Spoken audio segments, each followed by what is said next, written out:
Mariah. Hey, Monique. How are you?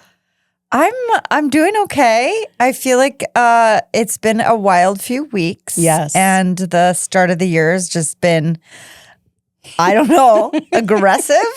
That's the word I'll use. But I'm feeling optimistic about some of the plans that I've already laid in place. And a lot of exciting stuff going on. So happy to be in the studio with you today. Same. Always. Well, yes.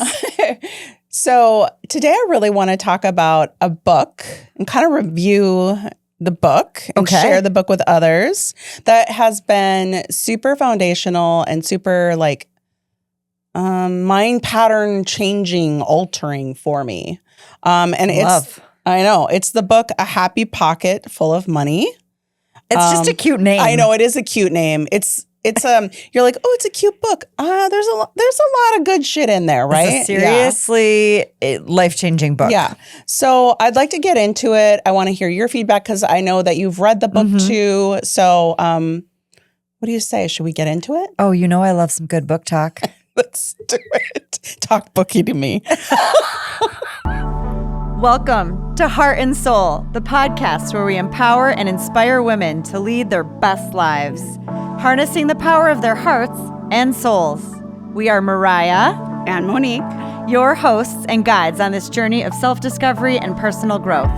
in each episode, we will dive deep into topics that matter most to you, from self-love and confidence to career development, relationships, and everything in between.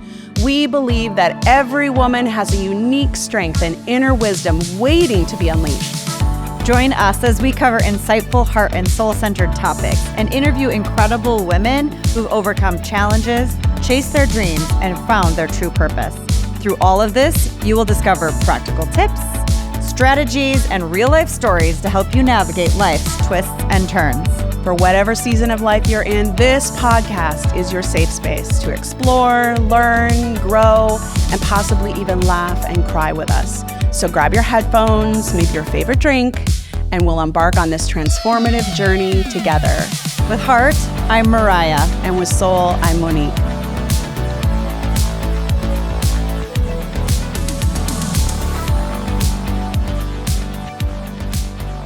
So I remember the first time you recommended this book to me, it was a while back. Yes. And I listened to it on audiobook because that's my favorite.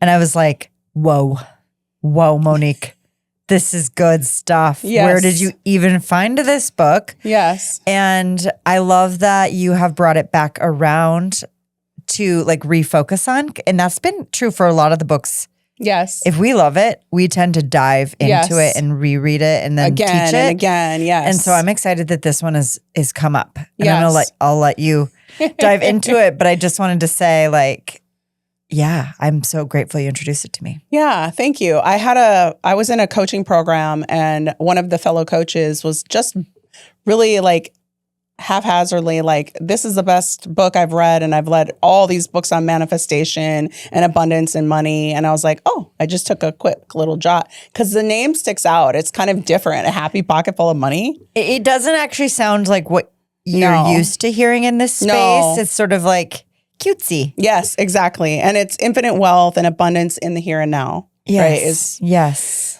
So With a happy pocket full of money. Exactly. Wouldn't want that. Right. I mean, of course, yes, I do want that.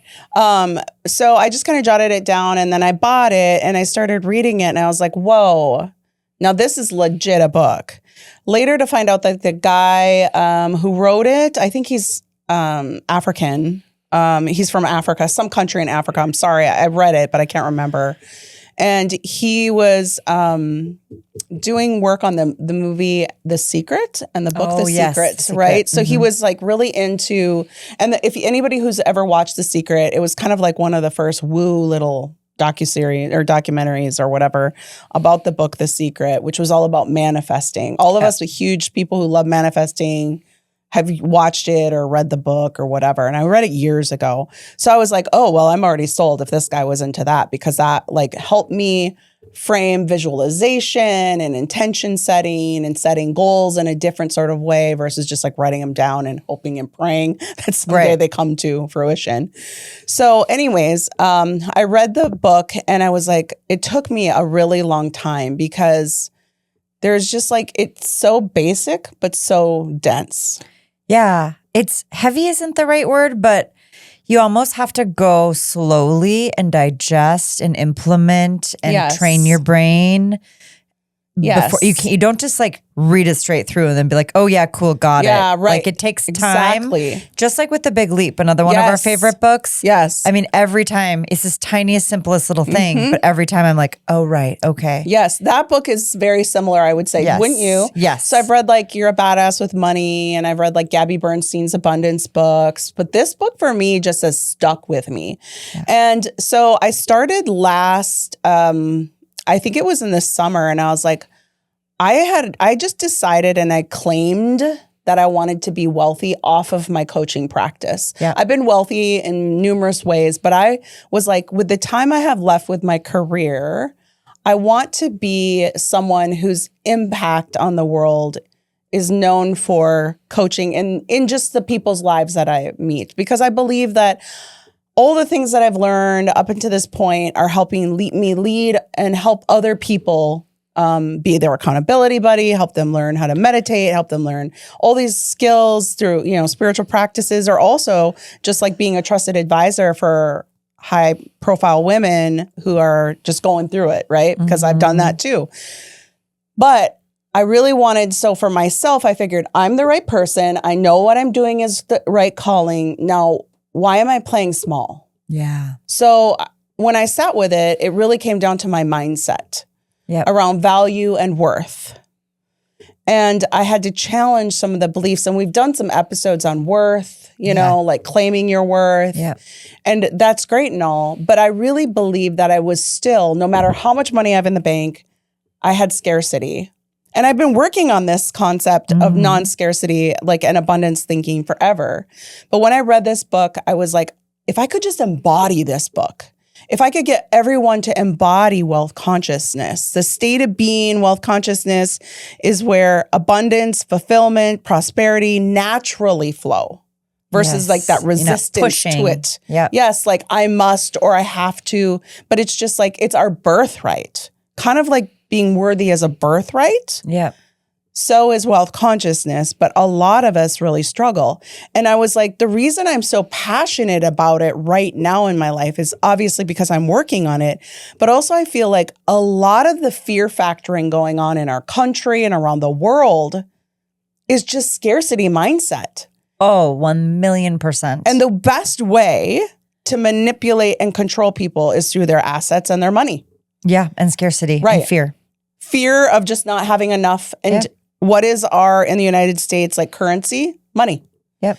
So I was like, if I could just get like a really powerful group of people together and we could embody wealth consciousness and we could bring it to our little corners of the world and we could start a wealth consciousness revolution. And I mean, I know this is cheesy and it sounds dorky, but I literally am just like all about it right now. You're so fired up. I can feel the energy coming off you that, I mean, yes, you have to do this. Yes. You're being called to do this. So I was really sitting with the book and I was reading like probably 2 to 3 pages, maybe 4 or 5 pages a day and doing my prosperity meditation 5 days a week for the last 6 months. And I was like, and I finished the book and I was like, I want to do it again. But this time I want to do it with people. Yeah. And I want them to do it too.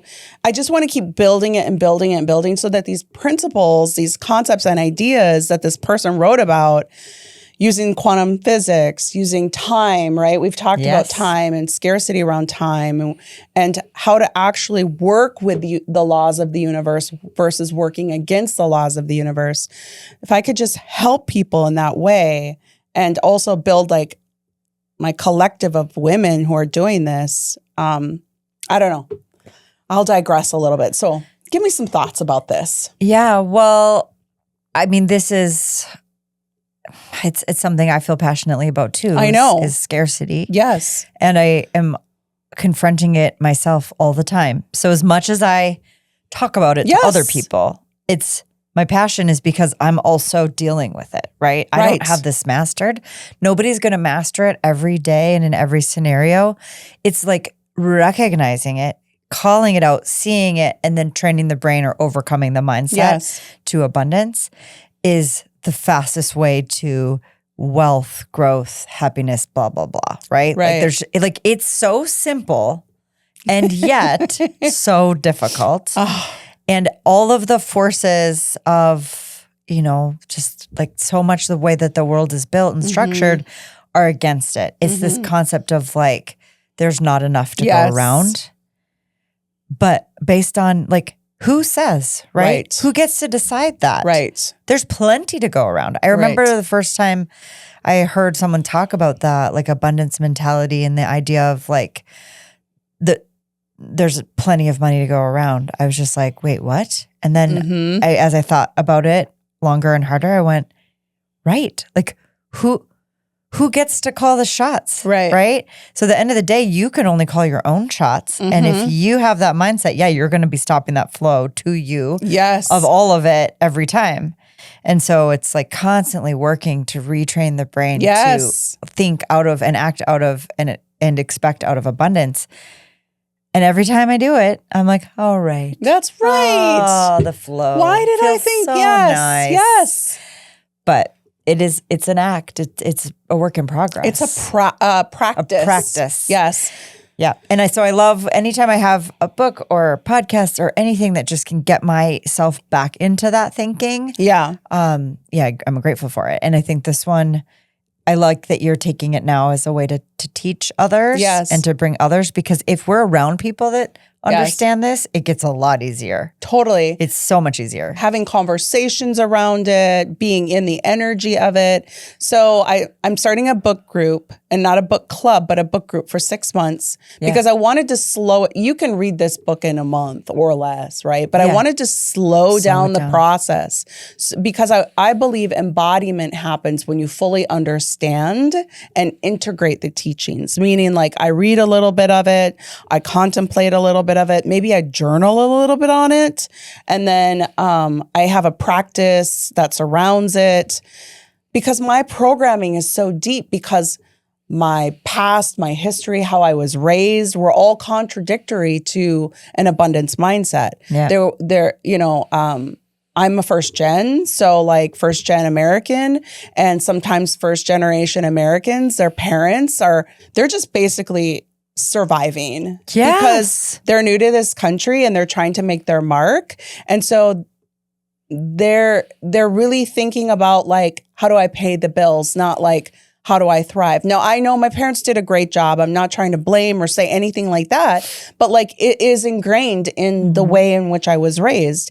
Abundance wasn't necessarily the mindset. So I believe in abundance, but do I embody abundance? So that's really what I want to do with this group. And I really want, I would love it if like people would just take this book, read it, and start their own little groups, their own little pockets of groups where you get together once a month, you discuss some of the readings, some of the chapters, you do a practice around it. Like I said, I'm just passionate about it. So can you talk a little bit more about what is in the book? Yeah, definitely. Because we're obviously fans, but we haven't really shared. It's true. Just buy the And book. what does the book say? Yeah, right. So there's breaking down. It's kind of like we're going to do a prosperity practice, but that's not in the book. It's all about reality, money, consciousness, how you can use the quantum field, you can use the universe in your favor, or you can use it against you. It's really focusing on what you desire versus what you don't desire, right? I love the word desire. I know. It just has such a more passionate connotation. Yes. It's all about not what you want, because that sets you up for constantly needing to want it more. It's more about like, I desire to have a new car in the next year or two, right? Like, and that is like a goal, but it's more of a desire just feels juicier. It's like I want the universe to bring it to me. There's more attraction. Yes, it is. So it's about the reality, money, and consciousness, bringing how we manifest and how we believe abundance into our consciousness versus our subconsciousness, right? Like bringing it down into that. Then how we speak about it, our language around it, using the word desire versus goals, and then having intentional creation around how we want to intentionally create abundance for ourselves. Because the way you want abundance maybe doesn't look the same as the way I want abundance, right? Yep. Everyone's so different. And then taking action and having certainty. Because a lot of us will vacillate back and forth all the time about like, well, I want the thing, but then I don't focus or I don't give it what it needs to make it, bring it into this form of reality. So part of the book I was just reading this morning is all about the mind and how we have images in our mind and then we have thoughts. And then reality is the furthest part of our mind. The first part of our mind is like the image. Okay. So when you're working with the quantum field where everything all exists at one point in time at all times, the first thing is you create an image or you have an image of what you want. And then the thought and the belief. And then the furthest out in your mind is the actual tangible thing that you've created. Okay. So it's like casting the net out there and, bringing into this reality, the thing that's out there that already exists. You just need to bring it to yourself to attract it to yourself. Okay. Right. So the book really breaks down the whole step-by-step process of how to work with it and how to like move through it. And then the universal laws that exist and how to work with them, how to get in that purpose and flow, and just integrating, living in abundance through joy, through conscious use of money so that you're not just like stingily like, hoarding it, because with flow, that's not the way. Right. With flow energy, you got to give to get. Yep. You have to have abundance in all things. Mm-hmm. So that kind of breaks down the layers and like the steps that the journey that the book takes you through. To your happy pocket full of money. Yes. It really, I feel it is, I don't know other than saying it is the most, the book to me just speaks to my soul. Yeah. And it's helping me reprogram old stories. So. Oh my gosh. I love that. And I can't wait to participate in the book group. Yes. To talk about it. And we both were talking about our words of the year. Yes. And last year mine was wealth. Yes. And it's still a work in progress. And then you said this year yours was wealth. Yes. And so it's perfect timing to be diving into this because wealth is such a different thing than money. Absolutely. And it's what sets us up to be able to continue to do what we desire. Yes. And to live our best lives and ultimately to help others. Yes. And I think that's a component of wealth that I don't know. I just want to be able to help others. Mm-hmm. And I think about that a lot. It's like you can want wealth and it's not just selfish. Yes. And I love like having some tools like this to help retrain the brain so that all of those old stories, all of that old programming that we're stuck in, we can start to get out of it. Mm-hmm. And I had a real a tough part at the end of the year where I just couldn't get out of it. Isn't it fascinating? You worked on it. It was your word of the year and you still got stuck in it. I ended the year feeling the least wealthy I'd been. The least abundant. In a long time. Yeah. So I was really thinking about that. Like, how did I get here? How did I end not where I started in what I, was desiring? Then I think I realized I just wasn't going about it the right way. I didn't embody it. Like you said, you have to embody it. And I hadn't embodied it. So start over. Yep. Choose again. Yep. I don't have to get stuck there. And that was the most important thing, right? Yes. Getting to that rock bottom to say, okay, it's a work in progress. Yes. It's not over. There's still time. And immediately I felt when I switched that mindset, it could start to get better already. Isn't that interesting? Instantly. We get stuck in, like you said, those old stories. Mm-hmm. And again, I want to reiterate, for me, having a wealth and abundance mindset allows me to disengage from being manipulated and controlled by the cog or the wheel or the system. I love that. And I have seen a lot of just nonsense going on right now. And I mean, that's underplaying what's going on, right? But like, I just don't even want to be somebody who gets sucked in to the dynamics that are going on. And how do I do that? I have to be above it. And how do I do, because the structure is money, I have to be above it in all the ways. And money is one of the ways. So it's one of my goals is to just elevate myself so that I can be out of that, so that you can help people, as you said, so that I can influence in the way that I'm meant to influence, so that I can inspire people by being better and living better, so that I can, all of it, you know? It's a tool. It's a tool. So true. In the toolbox. And there are many tools. You know, love is another abundant one. That is in flow, and you know, there's no limits. And I think when you really realize, like, of all the tools you have, the ones that are most effective, and we all right now need to be really conscious of what are the tools I have and how am I going to use them now, and using our voices, our values, living in our value system. Like, it's critical. It totally is. Absolutely critical. Yes. And if you have influence through, whether it's your wealth, I mean, all that you've worked for, now's the time to use it. Because the other side that they're is trying to control us is sure using it. Yep. They're using their power. They got a lot of it. So, we're like having a very veiled conversation, but... Veiled in like something everybody knows what we're talking about. Yeah. It's the times we're living in. And as women, we have to fight. We have to maintain the resistance and the fight to be oppressed back to places that we worked really hard to get out of. I agree. And we had a conversation, like I was saying, around worth, but I do believe as women as well, we've had an interesting trajectory over the last however many years since we actually could have a checkbook in the 90s or 80s, whenever that was. Oh my God. And interestingly enough, you know, it could be taken away at the drop of a hat. But it's important for us to have our own wealth. Yes. Our own standing, our own position, so that we can feel that we are not beholden to if I had been so worried that I wouldn't have enough money, I still might be married to somebody who chose to be with somebody else. Right. To be a cheater. Right. Yeah. What if you'd stayed in that for the money? Right. Can you imagine? Like that, where that would have ended you? Right. Miserable. Not in the beautiful place you're in now. Right. Miserable. Yeah. And a lot of people, I feel like, sacrifice and have to be in miserable places because of their lack, their thoughts because of their scarcity. Yes.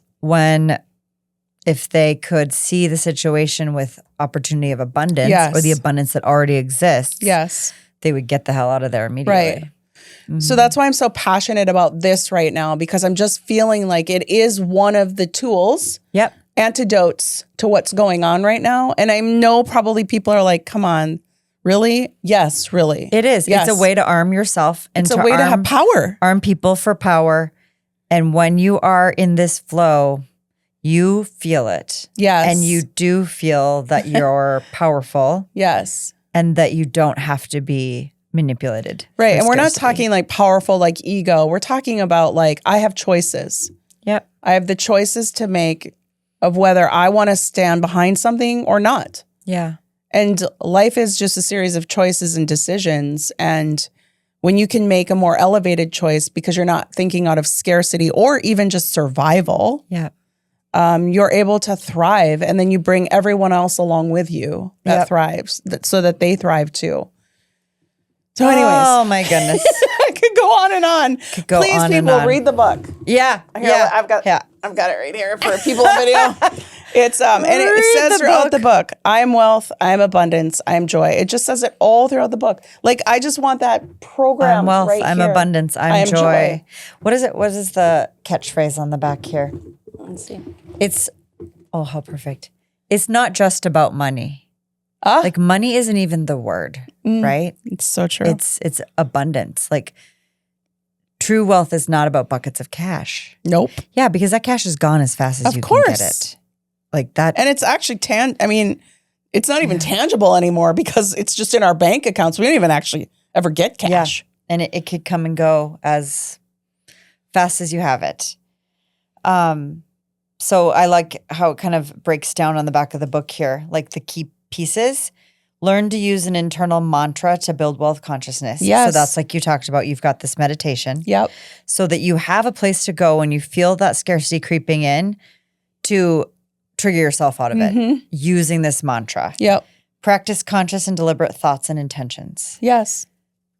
When you have options of what to think. I'm wealth, I'm abundance, I'm joy. Yeah, practicing them. Yes.